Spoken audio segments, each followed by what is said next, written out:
ನ್ಯಾಯಮೂರ್ತಿ ಬಿಆರ್ ಗವಾಯಿ ಅವರ ಮೇಲೆ ನಡೆದ ಶೂ ಎಸೆತ ಪ್ರಕರಣವನ್ನ ಭೀಮ್ ಆರ್ಮಿ ಸಂಘಟನೆಯವರು ತೀವ್ರವಾಗಿ ಖಂಡಿಸಿ ಈ ಹಿನ್ನೆಲೆಯಲ್ಲಿ ಅವರು ಆರೋಪಿಗೆ ತಕ್ಷಣವೇ ಕಠಿಣ ಶಿಕ್ಷೆ ವಿಧಿಸುವಂತೆ ಆಗ್ರಹಿಸಿ ಪ್ರತಿಭಟನೆ ನಡೆಸಿ ತಹಶೀಲ್ದಾರ್ ಅವರ ಮೂಲಕ ರಾಷ್ಟ್ರಪತಿಗೆ ಮನವಿ ಪತ್ರವನ್ನು ಸಲ್ಲಿಸಿದರು.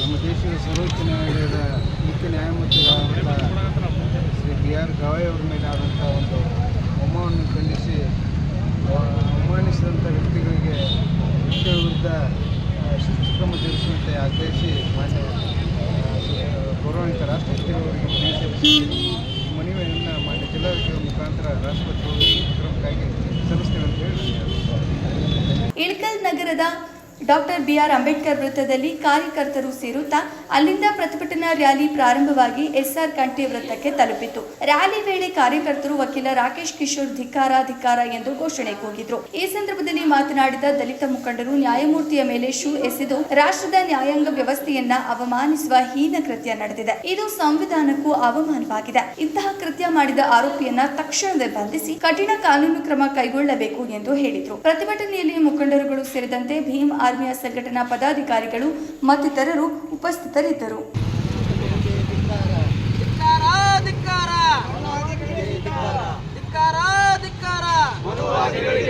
ವಂದನೆಗಳು.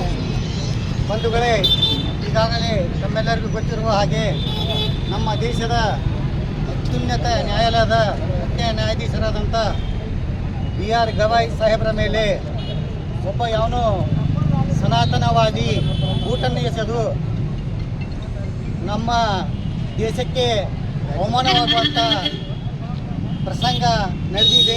ಅದನ್ನೆಲ್ಲ ನಾವು ಖಂಡಿಸ್ತಾ ಇದ್ದೀವಿ.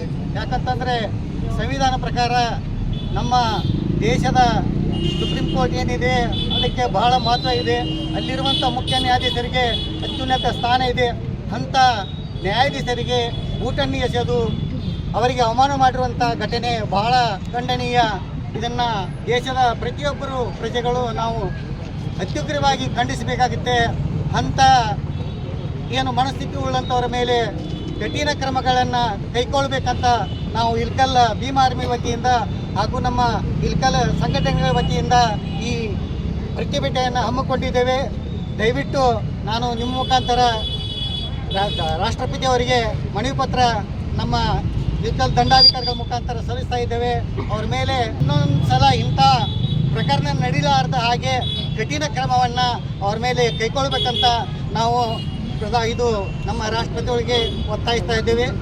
ಆ ಕಾರಣದಿಂದ ದಯವಿಟ್ಟು ದೇಶದ ಎಲ್ಲ ಪ್ರಜೆಗಳು ನಮ್ಮ ಇಳಕಲ್ ಒಂದೇ ಅಲ್ಲ ಎಲ್ಲ ಕಡೆಯೂ ನಡೀತಾ ಇದೆ, ಇನ್ನೂ ಹೆಚ್ಚಾಗಿ ನಡೀಬೇಕು. ಮುಂದೆ ಇಂಥ ಘಟನೆಗಳು ನಡೆಯದಂತೆ ರಾಷ್ಟ್ರಪತಿಗಳು ಕ್ರಮಗಳನ್ನು ಕೈಗೊಳ್ಳಬೇಕಂತ ನಾವು ಮತ್ತೊಮ್ಮೆ ವಿನಂತಿಸ್ಕೊಳ್ತಾ ಇದ್ದೇವೆ. ಮತ್ತೊಮ್ಮೆ ಎಲ್ಲರಿಗೂ ಜೈ ಭೀಮನ ವಂದನೆಗಳು.